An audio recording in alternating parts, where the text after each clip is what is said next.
Hey y'all! Welcome to our podcast, The Pretty Ugly Struggle, hosted by Conni Luv and B.Hall. Each week, sit with us as we discuss viral topics, raising kids, relationships, running businesses, and trying to look good while doing it. The mother effing struggle is real. Hey y'all, what's going on? I actually was happy to hear that intro. I haven't heard that intro in a long time. Really? Yeah, because when we record in Atlanta, we don't ever have the intro. Oh, that's right. Hey y'all, it's your girl B.Hall. And I'm your girl Conni Luv. Welcome to another episode of The Pretty Ugly Struggle. How was your week?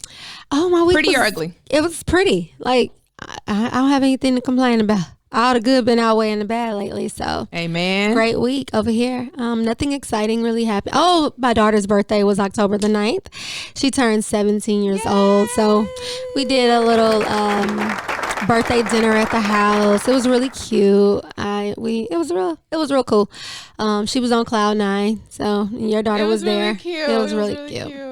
So that was my week. They was all dressed up and stuff and looking all cute. You talking about she hold that boy hand too long? Too long, girl. The theme was I think it was pretty and pink. So everything was pink and all the girls, all her friends had on pink and she had on white. It was super cute. Private chef. I ain't mad at you, Miss Khalil. Girl. Go ahead. Well, happy birthday, boo. You know we love you. That's my week. What about yours? Well, my week was the same as well, I will say this. I didn't go anywhere this week. I stayed my ass at home because I have been in the skies all this damn time for the last 2-3 months. I was like, I just want to be at home. I just want to be at home. So trying to get into my new normal routine. As far as I want to start reading more. So me and my baby went to the library and picked up some books and stuff and trying to stay off the social media stuff as much. Yeah. Because, we both have this love-hate kind of relationship with social media, which is the topic that we're going to talk about today. Yeah. I don't know if you guys know or if you follow John Legend and his wife, Christy Teigen. Yeah. Teigen. They were pregnant and she... I guess they couldn't stop the bleeding, so she ended up having the baby, and the baby did not make it, basically.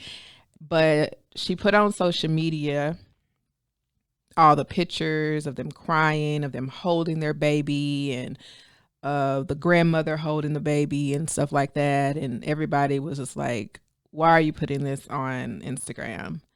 That's a private moment. Why are you sharing that with the world? Don't you think that should just be between you and your family? Like, how are you having a whole photo shoot in your hospital bed, basically? Yeah.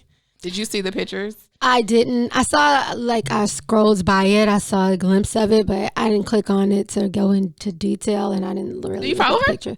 No, I don't. But I think I saw it on one of them little social sites they were talking about. People get on my nerves because this is what I think about people. People will, you're damned if you do and you're damned if you don't. So y'all mad at her because she showed too much information. But I guarantee if she would have had that baby, and I'm not saying this delicately, but if the baby would have made it, she would have not posted that baby's picture for months. People have been like, who she thinks she is not showing us that baby? So it's like people will find whatever narrative fits them at that time. And so... I don't know. So it's not just social media. With the people mainly, not it's her. We have to take more responsibility for our actions. You put some people on this pedestal where you make them feel like they have to share everything with you, and the only way they can that you're going to continue to like them or follow them or talk about them is if they share every moment. But then when they do, you still criticize them. If they don't, you're going to criticize them. Yeah. It's like, we got to just leave people alone. Let people do what they want to do and stop feeling like we have so much say-so in people's lives just because we have access to it. Just because they're celebrities. Yeah. I do follow her. I've been following her for some months now, probably about 6 months or so. I love her stories because she's always cooking, and she has her cookbook, and she has her cooking utensils and things like that, and she's showing her kids. It just be some normal stuff, and she's kind of funny with it sometimes. And so I have been following her, and when I was looking at her stories and I saw that, I was just like, for one, my heart went out to her first and foremost. And then it was just like, I didn't have a problem. She shares everything already. So why wouldn't she share this part of her life as well? That is such a profound moment in her life. And there are so many women that lose babies, have miscarriages, have stillborns. And I feel like those people want to know that we're going through this too. Other women go through this too. Like, it's not all just pretty. Yeah. Yeah. There's a lot of ugly that comes with this. And even as a celebrity, it's just more people know their name. They are normal people. Just more people know their name, you know, and their bank accounts are quite large, but like the old people say, they put on their pants the same way you put on yours. There you go. You know, so there's still people. But like you were saying, it's really the audience that be the problem. It don't really just be the celebrities or just regular people that are reposting. It's all about, even they were talking about, this goes into social media as well. They were talking about the shade room and how they need to monitor their comments more when they post certain things. They're posting things to incite people, to get people to talk shit. And people were like, they need to start monitoring their comments. And people were like, well, TMZ don't monitor their comments. Nobody else monitors their. Why should I have to monitor my comments or whatever? What's your take on that? I don't feel like the shade room or the outlet, you know, like if it's TMZ, it's not their responsibility to monitor the comments. The responsibility comes on the creator, not the content provider. They should have regulations where they can have, just like they have, like, you know, creator as in like IG or Twitter. Exactly. Oh, you know, like they should have some type of system to where if it can, in which I think IG has that, where they can put in those little words, keywords, and if the person can, like I can say offensive, even on YouTube or whatever, you can say this is offensive. I don't want these keywords. Block them. Yeah. So anybody who uses those words, that comment is blocked. So you can use, you know, they can do it in that way because they put the responsibility back on us. You get what I'm saying? But I feel like they should be able to monitor that more. IG should monitor. I don't know about that. I don't want you to monitor my comments. Well, they're monitoring every other thing that you're doing. But I don't want to give them that control. You're not in any control. You're not in control. That's the problem. That's what I'm saying. So I don't want to give them even more control to monitor what the fuck is people saying to me. I just don't feel like it is the shade room's responsibility. Yeah. I feel like there should be something. Of course, it is the person who comments, you know. But we're talking about like, should that person remove that from their site? Yeah. You know, or should they move be that from more of a comment? positive community? Because they were saying that it makes the shade room makes black people look bad. No, black people make black people look bad. That's right. Women make women look bad. They're not telling what to say and what not to say. But they know what sells, and unfortunately, bad shit sells. Because if you notice, when they post some positive stuff, those likes are about 50,000, 100,000 versus you post some Cardi B doing. Oh, they can't even post Cardi B anymore. Never mind. Scratch that. Can't. Why? She made them. She's about to sue them about posting stuff. Because she said that all they post is negative. This is last year, I believe. All the shade room post is negative stuff for her. Never nothing positive. Never about her giving back to the community. Never about this and this and that. It's always something negative. So they went to war, girl, for some months. People are extreme. So if you notice, they don't post Cardi B. That's true. But people are extreme. Now that I think about it, they'll post Offset though. They will post Offset. Oh, I've seen them, but I haven't really saw them post Cardi B. Yeah. But no, like. We either feed into negativity or we feed into over hopeness, or over positivity. There's never a perfect balance. Like you either churches and places like that, and they make a lot of money because they're selling hope. And them women's conferences and shit, you selling hope. They make a lot of money. Then you got something way opposite, like the shade room, who's only posting catty, ratty, ratchet shit. You get what I'm saying? And they're selling drama and negativity, and people love it. Where's there in between? Because when they post the in between stuff, nobody, like, they'll post something like, "Oh, this person started this business." Da da da da. Yeah, and I scroll right over that because now I know you're selling me something, and I don't want to buy anything that was paid to you to sell. Or they'll post like a kid doing something like, "Oh, this kid is dancing." Oh, I might watch those sometimes. You know, that's kind of in between. It's not selling hope, and it's not drama. But then sometimes they'll post a kid knowing that kid ain't the best looking kid. They be like, "Oh, look at this person with their kid," and just to They know people in the comments finna go ham. Yeah. So, but the comments are what I go in the shade room for. Please don't monitor the comments. Come on now. I mean, I can listen to I can watch read the comments for over an hour, just sitting there and be dying. So I do the same thing with the Brilliant Idiots podcast on YouTube. Those comments, honey, I go and I'll be listening to but I'm there for the comments. Really? People are so funny and they don't care. They have no filter. People have no filter. I never really got into the YouTube comments. Yeah. So I never really. You don't really watch YouTube like that though. No, really. I don't. So. I like to see the faces. I like to see their interaction and stuff. And you can tell like with Corona, whatever, like when they do the Zoom, it's so different. The energy is so, even with us, we're on Zoom, the energy is just different and not as appealing, in my opinion. Yeah. But them comments, honey, keep them coming. Don't monitor our comments, please, on Shade Room. I like to read comedians in them damn comments. But sometimes some of that stuff is trolling, and some of that stuff can get really, really negative. You know what I mean? And you put it on the responsibility of the people not to go, like if you write a whole bunch of negative shit about me, I'm supposed to just ignore it. But we're human. And it's unrealistic to think that just as bad as you want to see the good shit, you want to see the bad shit too, because you want to be able to try to fix it. So it's unrealistic to try to say, just don't read them, ignore them. Especially if you're a celebrity. Just imagine like getting 10,000 I hate yous a day. Or you're fat and you're ugly and you don't take care of your kids. So how often can you ignore that without it messing up your mental? Yeah, I don't even know. I haven't even thought about that, like, because people always say just ignore, look at the positive, but you always see those celebrities or people with a big following, they're all like, it's very difficult. I tried to focus on the positive, but sometimes that negative shit, it just stays with me longer. I'm telling you, I think I posted on my IG this morning. I was like, I really have a cyber stalker. I can't believe you posted that. You real private. I'm really secretive about stuff like that. But I guess I wanted the cyber stalker to hear me call the cyber stalker out. Because I'm like, this person has been stalking me for about 3 years now. Like, just they'll come in what platform? All of them. Any platform I get on. So they'll come in my DMs and just say nasty stuff about personal stuff. Some shit that I think they're just reaching, or just mean shit, just mean stuff. Shit. And now they have started texting my phone, like directly to my phone. Wow. You know what I'm saying? From anonymous numbers. And as much as as soon as I read the first line, I know who it is, and I'll try to delete it and just ignore it. But the human nature in me is like, what is this motherfucker talking about? And then when I read it, it makes me want to automatically defend myself.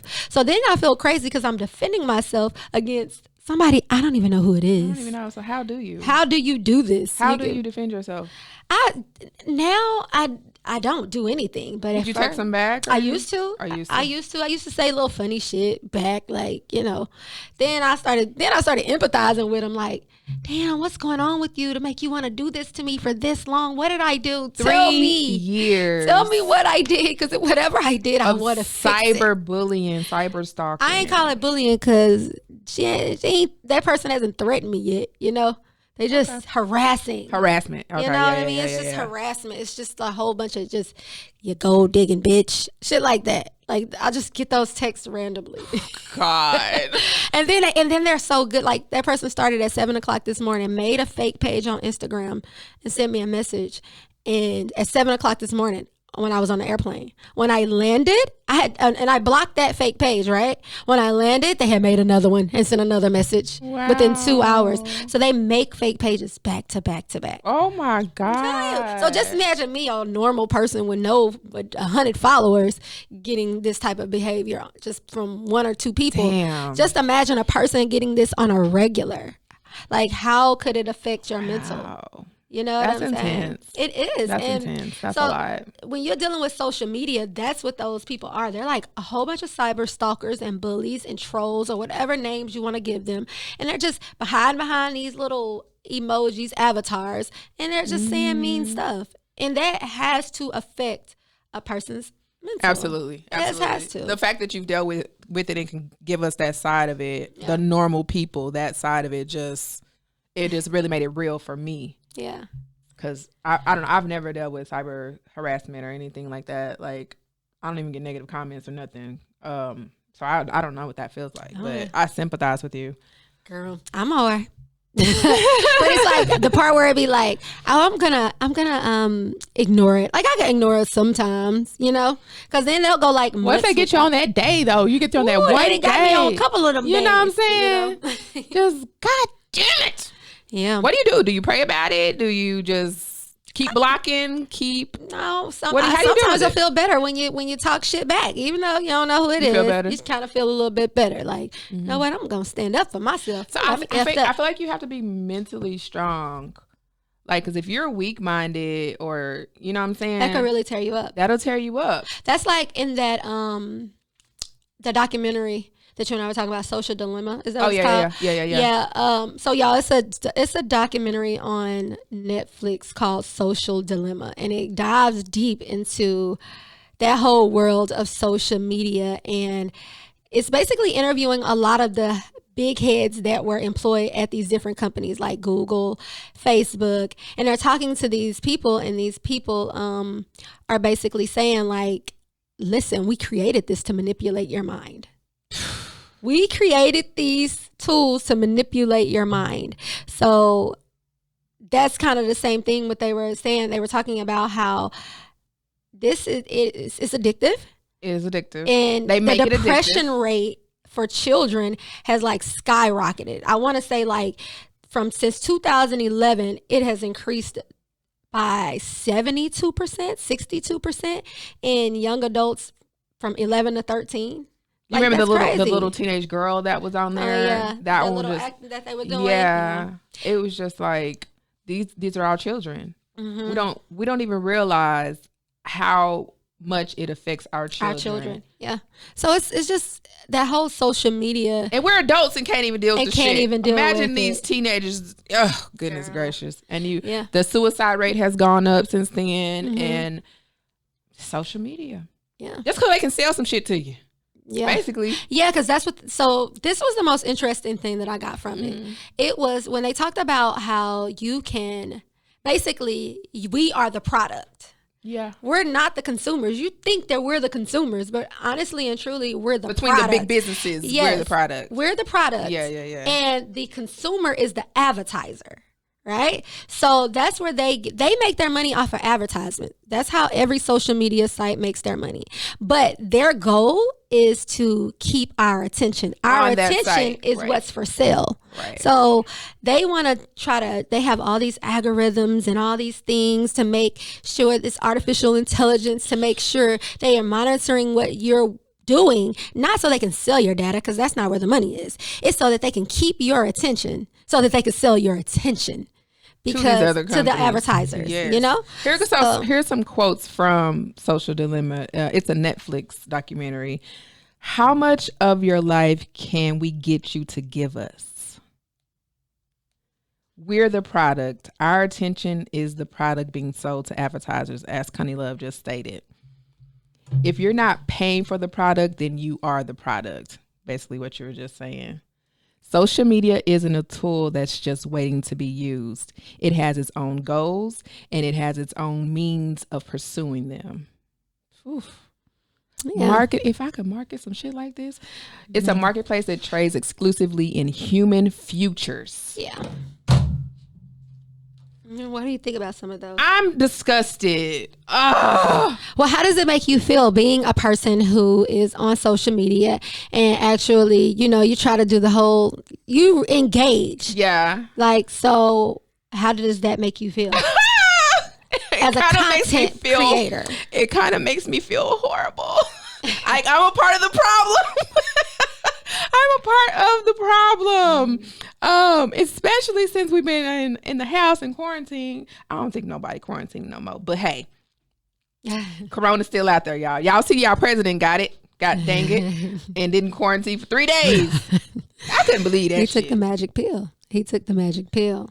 We want them to keep doing this with their fingers so that you are being programmed at a deeper level. Man, this is sick. Yeah. This is sick. So some of the people that were creators on the ground level of these different sites or whatever, because they had Twitter, of course, Facebook, Instagram. I didn't see anybody who worked for Instagram.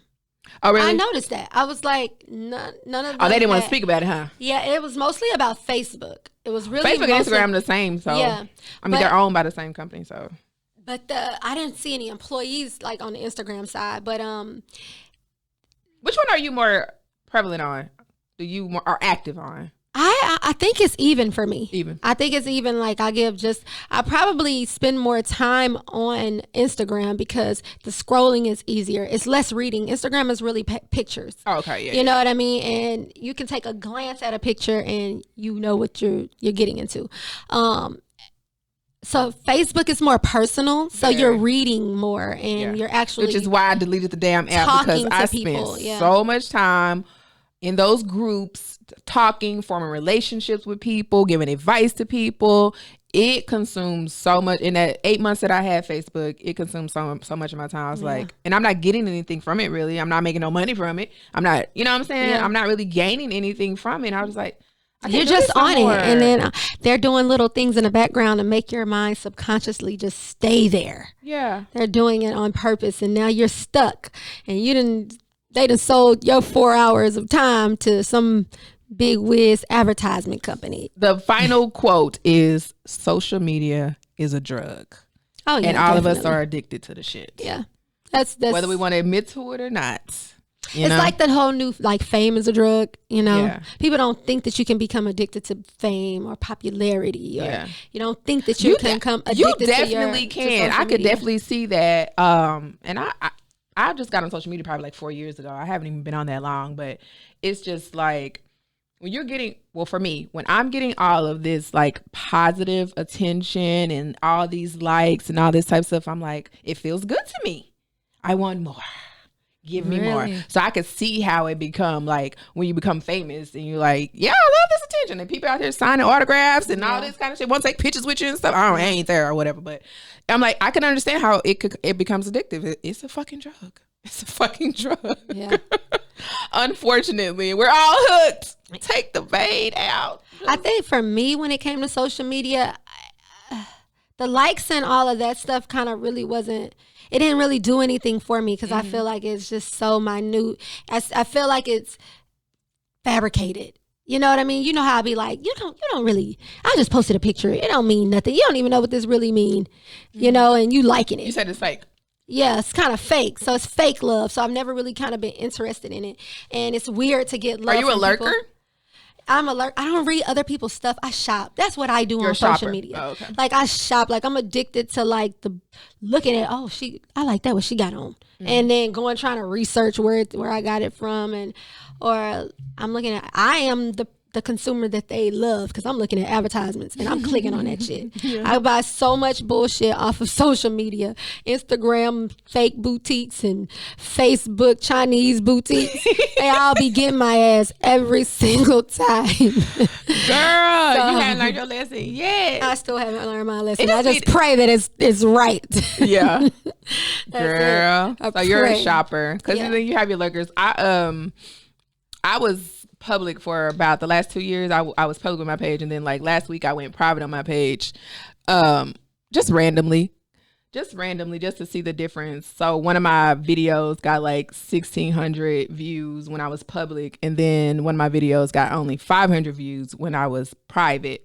But pictures only get like 100 likes or something, you know what I'm saying? So it's just like, people don't be liking your shit anyway. If they like you, they might like your picture. Yeah. But most of the people just be scrolling. Yeah, that's a lot of lurkers. And it was just to cut down on some lurkers on my page or whatever, just to see, and also to see like how much I can grow public. If I'm private, see if I can gain more followers being private versus being public. Because when you're public, everybody can just see your shit random. They don't have to follow your shit.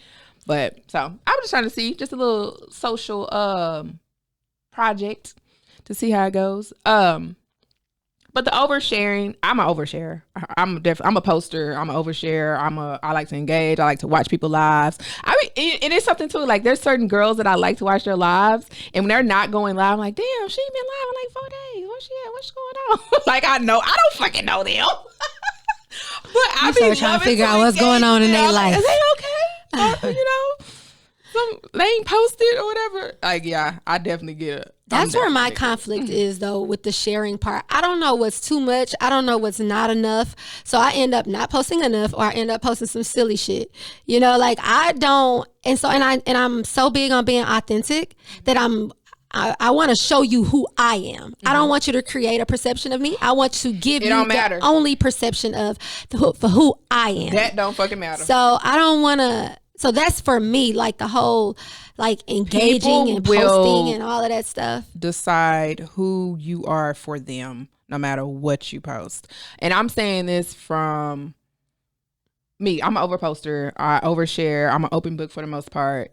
But I don't want to give out too much just in case people are listening. But people will put me on this pedestal in their mind, in their lives, right? And they expect, if they ever do get to meet me, for me to live up to that standard that they have set in their mind for me. They've never met me. They've only seen pictures and videos of me, whatever. How can I say it without giving too much? There are people, okay, though, there are men that will be infatuated. No, I can't say it. They will be infatuated with me. But if I ever do meet them or I have met them, then they'll be like already at this level, like basically in a relationship with me in their head. And then I'm like, they're upset because I don't feel the way they feel about them. So it's just like people will create whatever they fuck they want in your head, in their head of you, and expect you to be that. I don't get it. So you're saying like they expect you to be their girlfriend because you're not really their girlfriend? Yeah, in their head, you're already their girlfriend. That's some weirdo, creepy shit. It's some weird shit. But then you don't know that. You don't know that initially that they feel that way about you. And then you're like, oh, okay, this seems like a nice person. Let's go on a date. And you go on a date and then they start spilling out stuff. And I'm just like, in my head, I'm like, this motherfucker is crazy. Stuff like what? I don't even know you. Like that y'all gonna move in together. Like what? Yeah, like they already have feelings for you. They already have feelings for you. It ain't just one time. It's been a few times. Well, that's what I think. So you can't really blame them. Do you take some responsibility? No, I don't take none of the responsibility for what you read in your head about me. Well, what about? I ain't never said I like you. Mm-hmm. I ain't never said I want to go and do this and that with you. Yeah. You know what I'm saying? Mm-hmm. Like they'll see, oh, they like my tits or something, or they like my smile, they like the way I talk, or they think I'm goofy and stuff. They'd be like, perfect girlfriend. This is my woman. This is how it's going to go. That's crazy, bitch. It's crazy. Stop going out with them niggas you meeting online, because that's I'm gonna say this.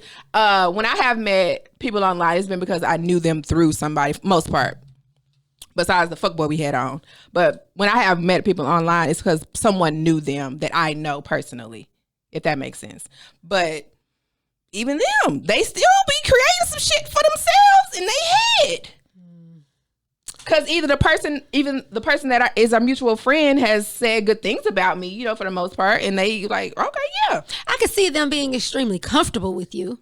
But like you're my girlfriend. And then also like I'm a like it's people say they fall in love at first sight, or people feel like do you believe in love at first sight?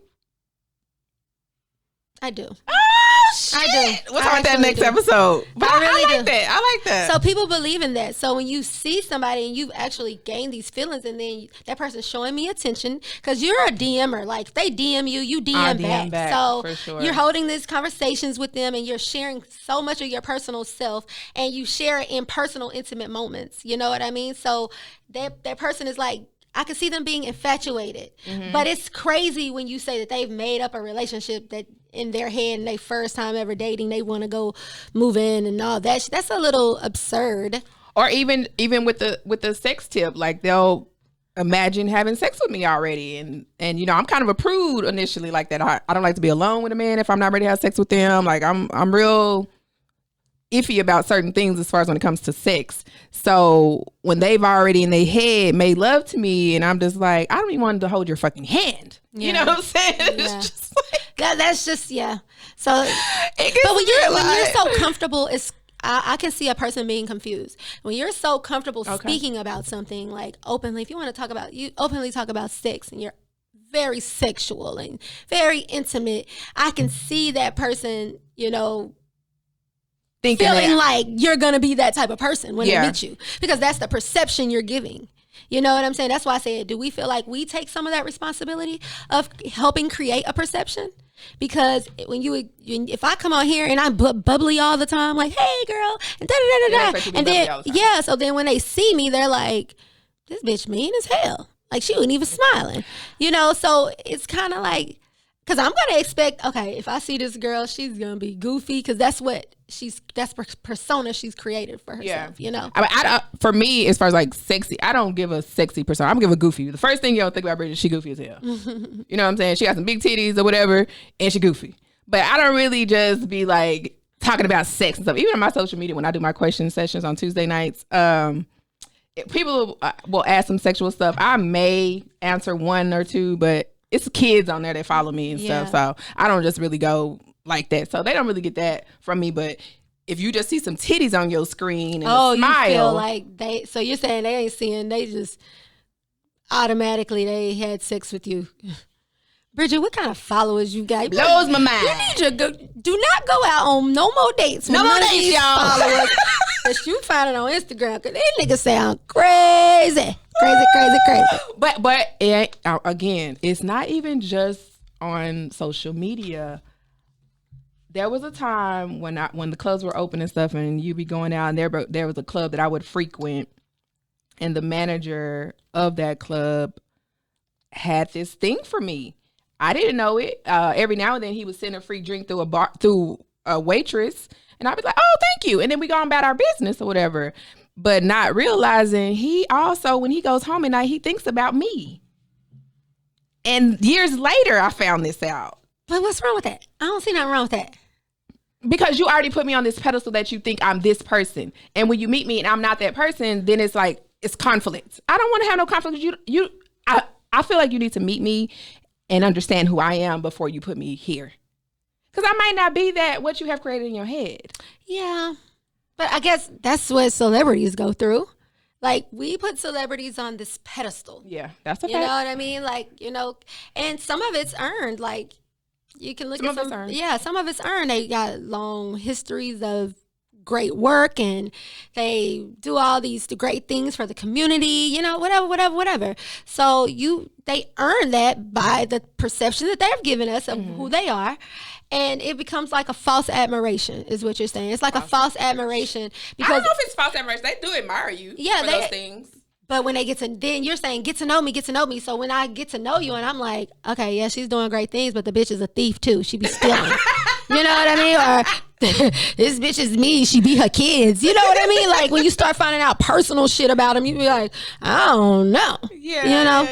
Yeah. But I mean, but that's just who they are. And maybe they just like, I do that for the cameras, you know? Put on for the cameras. On for the cameras. And everybody does a little bit of that. You all do a little bit. What them kids call it, capping. A little capping. Everybody do a little like capping here and there. You know what I mean? So I say, I don't know. I just, like you said in the beginning, I really do have a love-hate relationship for social media. Like, I love what it does for businesses. Like, there have been a lot of millionaires and young Black women at that who are doing great, and they've used it as a tool to make that money, you know, and elevate and change the dynamics of their situation. So I definitely love it for that aspect, but I do think it can give a false sense of perception of people. I think that it's hurting us more than it's helping us, honestly. Okay. Mentally, without even realizing that's it. The ugly part of it. And that was something else they kind of talked about on the Social Dilemma. On Social Dilemma, they talked about like how much influence that social influence has on the world. So when you think about if technology is allowing these people to be able to take some algorithms and data off of what you're watching and then manipulate your mind to make you keep watching it by putting little clues here and there they know that's going to catch your attention, that's control and that's power. So as it grows in knowledge, or that power grows, like the more power powerful it will become. So then who's going to control it? You know, girl, it's beyond. Yeah. So it's like, I see what it's like you've opened Pandora's box. Can you put that shit back? I don't think so. No, it's horrible. So, and then when social media goes down, we're like all scrambling. It's Instagram down. Because it's done so much good, but it's doing so much bad. Yeah. We don't even communicate. I noticed this today. My brother picked me up from the airport this morning, and I was on my phone the whole time. I ain't seen him in months, but I was on my phone the whole time. Talking to him, holding, but not being there. You get what I'm saying? So it's like, being present. That's why a lot of people don't even know how to hold conversations anymore because we're just used to just scrolling or texting. Girl, have you ever heard these the Generation Z kids talk? Is that what they are now? Generation Z? Yeah. Have you ever heard them talk? They talk like, what the fuck? Me talking to my daughter, I'm like, what are you saying? Yes. Nobody. These little one-word ass answers and shit. And they understand it. They understand it. So, shit. It's like a secret language or something. I'm like, and I hate when she get in the car. I'm like, Bree, what you do today? How's your day? How was school? Da, da, da. Good. Yes. Good. So then I start asking different types of questions to get a different type of answer. And they start getting annoyed. Yes. Now they fucking annoyed. I'm like, give me that goddamn phone. Sick of your ass. Girl, these kids. Fuck these kids. Fuck this. We haven't had a fuck them kids Friday in a long time. Girl, it's been a while, but kids been taking up all the attention. Mom, stay at home moms that's homeschooling your children. I'm praying for you. Man, take you a day and say, fuck them kids. Praying for you. Make sure on Saturday mornings you go get you a drink or some brunch or something. See, I don't even like even dealing with that real quick. I was a stay-at-home mom when my baby was born or whatever. Praise God, I didn't have to go back to work and send my baby to daycare right off. And I loved every minute of it. I can't even front. But today, if I had a baby, baby, that kid gonna raise itself. I already know, unless the dad is just like really hands-on or something, because mama is done. I'm not getting out my bed till 10:30, 11 o'clock. Do you hear me? You got to wake up every 3 hours. You got to feed the kid. You got to play with the kid. No, it's easy during that stage. That part was because you know that person is solely depending on you. So it just comes natural. Daddy. But when they get to that 2 and 3, like that's my baby 3. Yeah, 2 and 3, that too. Right you now, still got to feed that kid. I be looking at him like, he be like, Mama, I want to eat. And I be like, okay. They got too much energy in 2 and 3, girl. What do you want? What you want? It's in the middle of the day. He say oatmeal pies and donuts and pizza. I'm giving him oatmeal pies, donuts, and pizza. Don't judge me. Judge yourself. Judge your mama. Because that nigga will get a grilled cheese at 7:30 if that's what he want. See, he raising himself. See. And be the energy part of it too. The 3-year-olds, they want to run around, they want to play all day, and I don't know. Yeah. I don't know, y'all. I'm glad I had my kid early. I'm just say that I don't regret having my kid early because, honey, now I get to kind of just experience life and live and travel. Age is so fun. Yeah. You know what I'm saying? And me and my girl, we can travel together now. We ain't clubbing together, no shit like that, but we can travel together and see and experience different things. It's like that's my friend. I'm her mom first, of course. Don't get it twisted. But, you know. How do you feel about your daughter in social media? I hate that she's on it so much. Yeah. I hate that she's not a poster. She's more of a lurker, watcher. She loves YouTube though. She likes watching YouTube videos and stuff like that. But I don't like that she's on it so much. I wish that she would read more. You know what I'm saying? I wish she would study more. And so when I'm like checking on her grades and stuff, and I'm like, why do you have a 0 here? Give me that phone, because you shouldn't have no fucking zeros. Yeah, especially time I see you on the phone. You know what I'm saying? Yeah.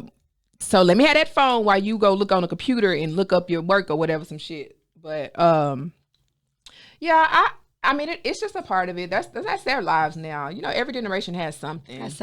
And this is their generation. They have the social media. I used to be very, very upset about it with Kalia because I saw when it was affecting her. But I told her, I was like, listen, if you're going to be on this social media, you better do something, make some money off of it. And that's when she started to kind of do her little business thing. Not little business. Don't even play her. She's starting to her business, her her charm bracelet business, and she's doing very well. She's still rocking and rolling. So make sure y'all follow her or go request some Charm by Callie. But now with my son, with my baby, not my oldest, my baby, I'm thankful though. He'll watch TV, get on YouTube, and I could see him zoning out sometimes, but he would prefer to be running outside, playing, jumping, doing whatever, as long as it's outside. Yeah, he's a real boy. He don't want to get he want to get out there and get dirty. And so I'm glad, but sometimes I do be like, just watch a movie. Just read phonics ABC so I can get something done. Well, now he has a whole little play area in the back of y'all new home, so you can just sit right there and have your little wine while you sit outside and just watch him play. I did that yesterday. Actually. Yeah, that's a good thing about that too. Do we want to touch on Tory Lanez being charged as far as like the social media goes? Yeah, because a lot of people were doubting Miss Meg the Stallion about her ever being shot anyways, and then she showed the picture. But even before that, even after that, hell, they still was like, oh, it's just fragments of a bullet. You wasn't really shot. It was just so... Talk about not protecting the black woman. That is a prime example of people that don't protect. Even black women are talking shit about this woman and saying this didn't happen, that didn't happen. She got to prove this, prove that. Shut the fuck up. Shut the fuck up forever, as Charlamagne would say. Shut the fuck up forever. I don't have an opinion on it. Because the whole situation, until like we get the real story, like from both sides. Because I want to say, of course, I believe everything she's saying. You know what I mean? Because I just like Meg, and she was quiet. She was trying to protect him. I want to see. I really want to know what he had to say. Like, what excuse can you give? I just really want to know what excuse. But even now that he's been charged, people are still like, well, he wasn't convicted. That's the new thing. Guilty, you're innocent until proven guilty. Get the hell on. I mean, we know he shot her. I mean, well, I'm going to say allegedly. Yes, allegedly. And he has now been charged with shooting Meg the Stallion. So now it's like he had me convicted. Well, just give him time, y'all. It's a court process. Just give it time. But in the meantime, shut the fuck up. Yeah, I think it's like he's charged, but he hasn't been indicted. And then you get indicted, like that means the actual charges are against you. You know, right now they're just saying you're facing some charges. You're facing some charges. You know what I mean? No, you're charged. He's not facing. He was facing initially, but now he's being charged with shooting her or using what was it? Use of a handgun or something, illegal use of a handgun, something like that. Anyway, he's going to be charged with having a gun because I think California has certain laws too about having a firearm. But here in Texas, we all carrying. So nigga shoot me, I'm going to shoot him right goddamn back. Girl. Let me stop. Let me stop. I don't mess with no weapons. I'm just like, I'm just like, can y'all just chill?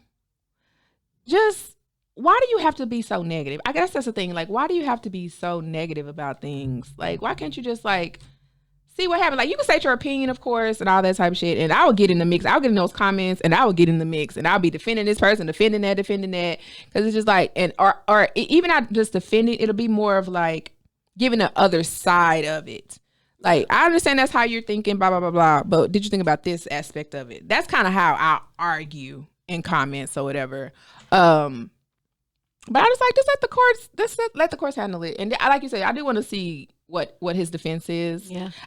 Me personally, I want to know what started the argument. Like, why were y'all in such a big, horrible ass argument to where a gun was used? Yeah. What caused it to go that far? As celebrities, as young people dating. I didn't know they was fucking dating. Yeah. You know, let me tell you my story, what I have concocted in my head. Okay. In my head, I feel like, because I'm going off rumors, and I'm just... So allegedly, this is some gossip. So this is y'all, this is all make believe. Okay. Ain't none of this real. Go into Conni Luv's head real quick, y'all. I think that they were arguing because he was probably flirting too close with Kylie Jenner, like the rumors say. They was arguing, and you know you a hot-headed black girl. You know how we are, young and popping. Nigga, give me, excuse my language, y'all. Negro, get me out of here. I'm ready to go. You got me effed up. You gonna be hollering at that white. You got me effed up. Come on, da da da da. Now we in the car and we still arguing because we both drunk as hell, and we arguing, and then because I done did this before. And let me out the car. Let me out the car. Let me out the car right now. Pull this motherfucker over and let me out. They pull over. She gets out. He got a gun in his hand. He drunk as hell. Why he got a gun? I don't even know. But he like, get your back over here, girl. Get over here. Get over here. He trying to get out, but somebody holding him, and he shot the gun and got her in the foot. Do you think it was? Do you think he fired accidentally in your head? I don't think he meant to shoot her in her feet. I just don't think he meant to do that. Do you think it was like a commotion and them going off? I don't know. I think he probably pulled the trigger, probably trying to scare her, shot at the ground or something, and got too close because he drunk. You know what I'm saying? This girl, like I said, I made it all up in my head, and this shit just went too far. It's just something that went too far. If the police hadn't came, I don't even think she would have reported it. You know what I'm saying? And I'm not saying that in a negative way. I'm saying like she wouldn't because we protect our black men. She wouldn't have put him out there like that. Yeah. Same thing with Rihanna and Chris Brown. Rihanna would not have ever told what happened with Chris Brown if somebody didn't see it. So sometimes it's great that social media is here and we know these things because it stops us from glorifying these people and realize that they are just human. That's a good point. They go through the same shit we go through. And that's an excellent point. And because it's a good thing that we get to see it and be able to say like, okay, no, that's not right. Or we shouldn't. It makes you think when you think about like, she wouldn't even call the police on him. Mm-hmm. Like it started making you think like, or why? How toxic can you be? Or our relationship is when you got a gun anyway. Yeah. As a black man who got money and bodyguards, why you got a gun? Well, like, it just makes you have other not necessarily for her. He just has a gun just because he has a gun. That's what I said. As a black man with bodyguards and protection and money, why do you still feel so unprotected? Because I'm a gangster. But he ain't even. You know what I'm saying? So it just makes you bring up other topics versus just what they're going through because it's a great topic and it is something we need to be aware of. Yeah, there's a lot of people that are in relationships that are toxic, that are abusive. Yeah, and if you could get help, see a way out, seek help to get out of that toxic situation for yourself, for your children, and so that you can just live and be happy because that shit is really detrimental to your mental and your physical, emotional. It just breaks you down. If you're in control, even in a controlling relationship, that's mentally fucking with you. You know what I'm saying? Y'all gotta remember that abuse isn't only physical; it is definitely mental, emotional, and spiritual. Mental. That's how it normally starts out. Yeah. And speaking of, this month, October, is Domestic Violence Awareness Month. Yes, it is. Something I actually had never even heard of, to be honest with you. I heard it on the radio, and I was like, what's that? You know, I never heard of that. All these months and days. And it's a real thing. It's actually been around since 1981. And they've been celebrating. I haven't been around that long. Okay. Yeah, I didn't either. I found that out the other day. But yeah, so make sure that there are resources out there. Make sure there are a lot of people that are willing to help you if you are going through something, if you are in any type of mental, physical type of abusive relationship. Make sure you reach out to any local organization, for a friend, to anyone, so that you can get any help that you need to get out of that.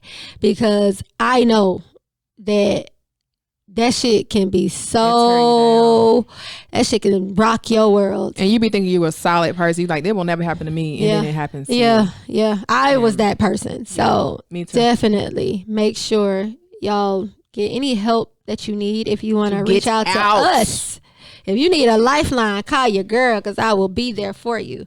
You can email us at theprettyuglystruggle@gmail.com. Hit us in the DMs. Hit us in What else? All that other social media crap. But our Instagram is The Pretty Ugly Struggle. Our Facebook is the YouTube same. is The Pretty Ugly Struggle. Is that it? Pretty girl, pretty boy. We don't have nobody. Damn. I don't think we had one last week either. I know. We got to get better. We're going to get it going next episode when we got y'all. Okay? Because there's a lot of pretty people out there right now. We want to celebrate them. Okay? We don't want to keep doing the same people. We want to have some new people. So send us some suggestions. Yeah, we need y'all help. Like, help us out. We really, really do. We trying to structure things. We're going to get better. I've been saying this since week 1. We have gotten better. But yeah, we have. We have. So just send us some suggestions. Do y'all like when we have guests? Do y'all prefer us being us? Like, what do y'all want us to talk about? Tell us what we, what y'all want to see. And we got y'all. Girls out. We got some good stuff coming. We've been working on a lot of stuff behind the scenes. So yeah, it's coming. It's popping. It is. So I guess that brings us to another week of The Pretty Ugly Struggle. I'm your girl, Conni Luv. And I'm your girl, B.Hall. Until next time.